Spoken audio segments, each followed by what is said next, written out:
नमस्कार दोस्तों, तो कैसे हो आप सभी?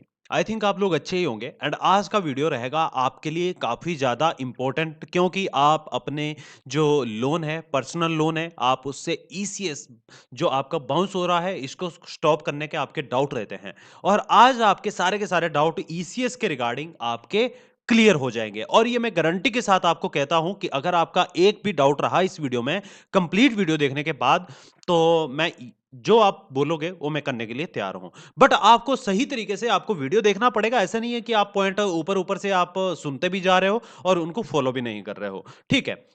एंड आपको इस तरीके की वीडियो कहीं पर भी नहीं मिलेगी। आप कितने भी यूट्यूब पर आप इधर से उधर किसी भी चैनल पर जाइए, चाहे कितने भी बड़े चैनल हैं, तो आपको मैं सही तरीके से पॉइंट बाय पॉइंट आपको हर एक स्टेप बताऊँगा कि आपको लोन की जो आपकी लोन की ईएमआई नहीं देने पर ईसीएस स्टॉप ना करें, क्या-क्या प्रॉब्लम आपको फेस करने को मिल सकती है, आपको क्या-क्या करना पड़ेगा, जो आगे आपका इसका सॉल्यूशन मिल पाए।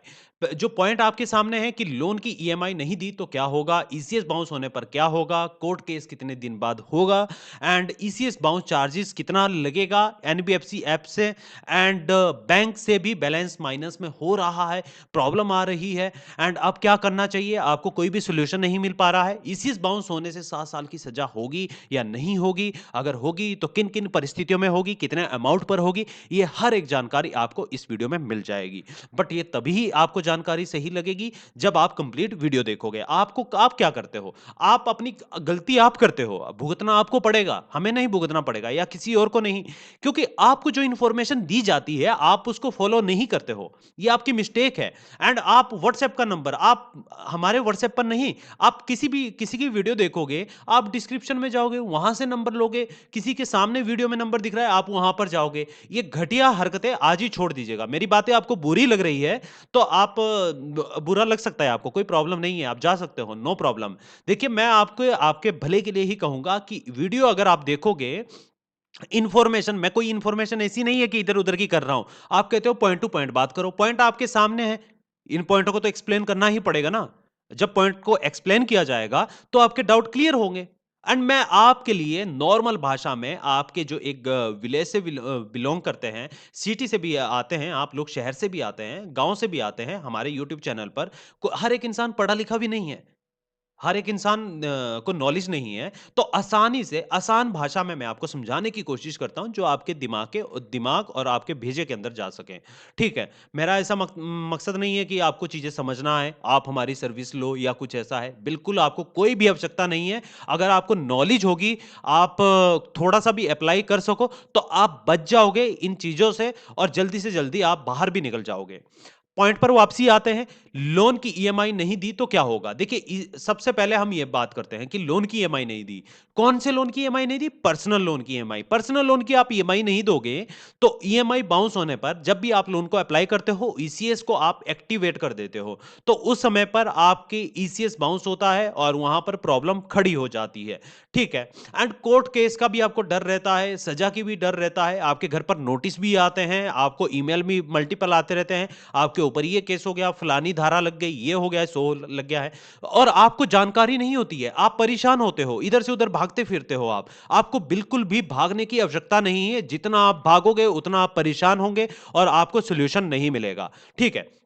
देखिए, सबसे पहले मैं आपका एक डाउट क्लियर कर देता हूँ कि ईसीएस का बाउंस का जो चार्जेज़ है, पहले आपको ये पता होना चाहिए। ईसीएस का चार्जेज़ आपको ₹100 से लेकर ₹700 तक लग सकता है, जब भी आपका ईसीएस होता है। सबसे पहले आपको ईसीएस स्टॉप नहीं करना है, ठीक है? आपको उसको एक्टिव ही रहने देना है, जिस बैंक में आपका लगा हुआ है, ठीक है? आप ईएमआई दे पा रहे हो या नहीं दे पा रहे हो, आप उसको एक्टिव रहने दीजिएगा। ईसीएस को डीएक्टिवेट करोगे आप, तो प्रॉब्लम आपको खड़ी हो जाएगी क्योंकि केस आप खुद ही मौका दे रहे हो, यानी फ्रॉड करने का काम आप ही कर रहे हो, ठीक है? तो आपको ये नहीं करना है, ठीक है? तो आपको इस तरीके से काम करना है। दूसरा, कोर्ट केस एंड चार्जेस वगैरह ईसीएस का ये सबका अलग-अलग है, बैंक का अलग है, एनबीएफसी का अलग है। ईसीएस बाउंस का आपके जो चार्जेस लगते हैं, डबल चार्जेस लगता है। एक तो जहाँ से आपका लोन होता है, एनबीएफसी ऐप से है, सो आपका उसमें भी चार्जेस लगेगा और बैंक से है, तो बैंक में भी आपका चार्जेस लगेगा और जो चार्जेस बैंक में लगता जाएगा, तो उसमें क्या होगा, आपका वो बैलेंस माइनस में जाता जाएगा। बट यहाँ पर अगर आप थोड़ा-सा न्यूज़ वगैरह देखते हो, तो यहाँ पर आरबीआई की गाइडलाइन है एंड गवर्नमेंट ये कहती है कि कोई भी बैंक या कोई भी एनबीएफसी कंपनी जो बैंक अकाउंट है आपका, उसका बैलेंस आपका माइनस में नहीं कर सकते हैं। ठीक है? आपका बैंक बैलेंस जो है वो माइनस में नहीं जा सकता है, बट फिर भी बैंक करते हैं ऐसा काम। तो आपको इसमें कंप्लेंट करना है अपने बैंक की आरबीआई में जाकर कि मेरा बैंक बैलेंस माइनस में चला गया है, मेरी इनकम सोर्स के कारण, मल्टीपल लोन के कारण मैं पैसा नहीं भर पाया हूँ और नहीं भर सकता हूँ।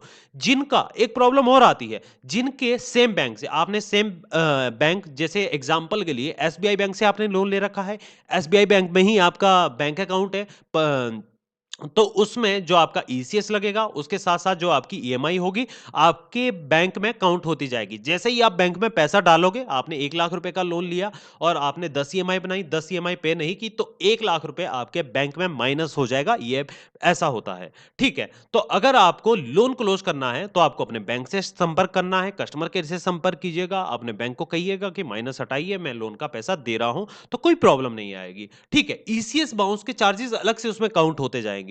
तो आपको पेनल्टी को वेवर ले लेना है, जो भी आपको चार्ज लगता है, तो इसमें कोई प्रॉब्लम नहीं है। पर ये आपको अप्लाई तभी करना है, जब आपका ईसीएस का जो बाउंस है और ये जाता है। अब इसमें आपको प्रॉब्लम क्या-क्या आ सकती है? पहली प्रॉब्लम तो नॉर्मल ही है, मैं हर एक वीडियो में आपको बताता हूँ कि आपका सिविल इम्पैक्ट करेगा।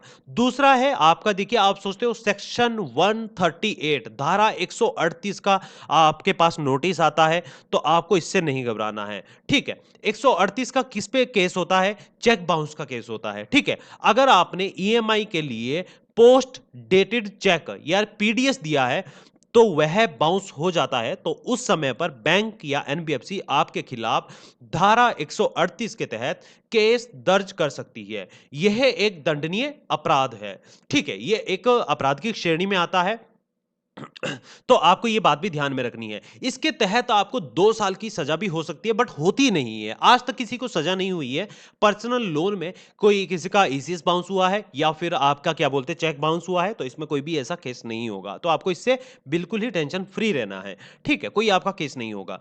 एंड इसमें क्या होता है, आप क्यों केस नहीं होता है? अगर आप लीगल एडवाइज़री की किसकी हेल्प ले रहे हो, किसी फर्म को आपने अपना केस दे रखा है या किसी एडवोकेट को आप हेल्प ले रहे हो, किसी भी लॉयर की आप हेल्प ले रहे हो, सो आपको उसमें प्रॉपर गाइडेंस किया जाएगा और आपकी हेल्प हमेशा की जाती है, जब आपके ज़्यादा बड़े लोन होते हैं।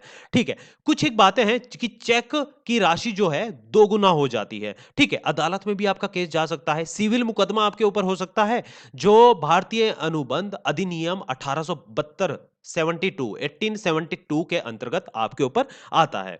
ठीक है? पर्सनल लोन एक देखिए कॉन्ट्रैक्ट बेस पर होता है, तो इसमें और भी बहुत सारी चीजें होती है। अगर आप ईएमआई नहीं चुकाते हो, तो इंडियन कॉन्ट्रैक्ट एक्ट 1872 के तहत सिविल मुकदमा आपके ऊपर हो सकता है और उसका नोटिस आपके घर पर आ सकता है। ठीक है? इसका सॉल्यूशन क्या है, मैं लास्ट में जाकर बताऊंगा। पहले आपको पता होना चाहिए कि क्या-क्या प्रॉब्लम आ सकती है। इसमें क्या होता है, अगर आपका चेक बाउंस एंड ऑल ये प्रॉब्लम होती है, तो इसमें क्या होता है, इसमें आपकी संपत्ति जैसे आपका बैंक बैलेंस, आपकी गाड़ी, आपकी कोई भी ज्वेलरी वगैरह है, तो उसकी सैलरी विद सैलरी आपकी जब्ती हो सकती है। ठीक है? और आपके डेब्ट रिकवरी ट्रिब्यूनल डीआरटी जिसको कहा जाता है, तो ये आप ध्यान से सुनिए कि डीआरटी में क्या होता है कि अगर आपका जो पैसा है 20 लाख या इससे अधिक है, तो डेब्ट रिकवरी ट्रिब्यूनल का केस कर सकते हैं। इसमें किसी भी बैंक को, किसी भी एनबीएफसी कंपनी को कोर्ट में जाने की आवश्यकता नहीं है। आपके ऊपर डायरेक्टली केस फाइल हो सकती है। ठीक है? आपको नोटिस डायरेक्टली आ सकता है और आपकी संपत्ति कोई भी बैंक या कोई भी एनबीएफसी कंपनी ले जा सकती है। और यहां पर आपको एक और भी डाउट रहता है, सरफेसी एक्ट 2002। ये भी आपका डाउट क्लियर हो जाएगा कि सरफेसी एक्ट 2002 में क्या होता है। यदि लोन सिक्योर्ड है, तो सिक्योर लोन के ऊपर सरफेसी एक्ट के 2002 के अंतर्गत मैं वीडियो बनाऊंगा, अगर आपको चाहिए होगा, क्योंकि हमने किसी भी वीडियो में सिक्योर लोन के अंतर्गत कोई भी वीडियो नहीं बताई है। अगर आपको आवश्यकता पड़ेगी तो इसमें आपको वीडियो मिल जाएगी, तो आपको इसमें नहीं डरना है। ठीक है? तो इस तरीके से चीजें होती है। और जो आपको कहा जाता है, कभी-कभी आपको नोटिस आता है धारा 406 के अंतर्गत, जो क्रिमिनल ब्रीच होता है, एंड 415, 420, 403 के अंतर्गत जो भी आपको नोटिस आते हैं पर्सनल लोन के अंतर्गत, तो आपको इसमें नहीं डरना है। आपको देखिए ज्यादा बड़ा आपका लोन है, तो आपके पास कुछ एक विकल्प आते हैं। बैंक से आप अपने बातचीत करिए, अपने लोन को रिस्ट्रक्चर करिए या किसी का लीगल सपोर्ट की एक्सपर्ट की हेल्प लीजिएगा और बैंक को अपनी आर्थिक स्थिति के बारे में बताइए। आप जल्दी से जल्दी बाहर निकल जाओगे। ठीक है?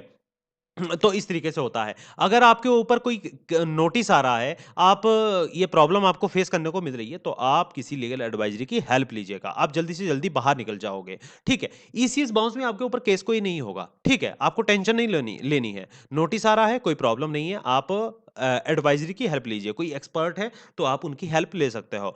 बाकी आपको ईमेल करना है, आपका ईसीएस आपका स्टॉप करना है या उसमें चार्जेज़ वगैरह ज़्यादा बढ़ रहे हैं, तो इन्फॉर्म कर दीजिएगा, कोई प्रॉब्लम नहीं आएगी।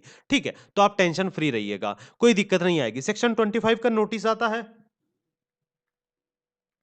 सेक्शन 25 का जो नोटिस होता है, वो आता है। आपको उसमें भी एक अपना नोटिस या ड्राफ्ट आप बनाकर भेज सकते हो, इसमें भी आपको कोई प्रॉब्लम नहीं होगी है। ठीक है?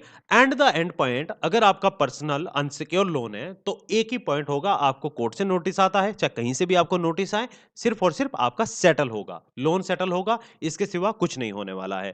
ठीक है? अगर आप ईसीएस बंद कर देते हैं और ईएमआई नहीं चुकाते हैं, तो यह कानूनी रूप से गंभीर समस्या बन सकती है। बैंक या NBFC cheque bounce case, civil मुकदमा, डीआरटी केस या आईपीसी के तहत आपराधिक मामला दर्ज कर सकते हैं। इसलिए समस्या का सामना आपको नहीं करना है इनका, इनका समाधान करना है। समाधान निकालने के लिए बैंक से संपर्क करें, डायरेक्टली एनबीएफसी कंपनी से संपर्क करें, आपको 100% सॉल्यूशन मिलेगा।